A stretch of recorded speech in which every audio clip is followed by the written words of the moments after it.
এ দোস্ত রে দোস্ত কই যাস? বাজারে যাবো, গরু কিনতাম। গরু কিনবি ইনশাআল্লাহ কো, সবকিছুতে ইনশাআল্লাহ বলা লাগে বুঝছা? আমি আমার টেয়া দিয়ে গরু কিনবো, ইনশাল্লাহ কর লাগবো কে? ভালো একটা কথা কইলাম বুঝলো না, হালা বুঝ ধর। আরে আমার কি হইলো রে? হ্যাঁ, টিয়া সব আড়াই হালাইছি গরু কিনবার যায়। কি সর্বনাশটাই হইলো রে? হ্যাঁ, কি এর লেগে বাজারে গেলাম আর আইলাম, আল্লাহ।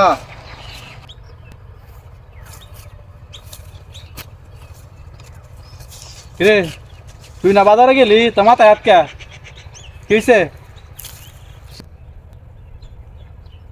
ইনশাল্লাহ টিয়া সব নিচে গা।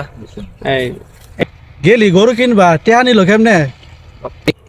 ভাই, গরুর দাম ঠিক করে পরে হাত দিছি, পরে দিয়ে টিয়া নাই ইনশাল্লাহ। ভাই রে তোরা আগেই কইছিলাম, এই ইনশাআল্লাহ তো কইলি কিন্তু সময় মতো কইলি না, সবকিছু হারায় পরে বুঝলি।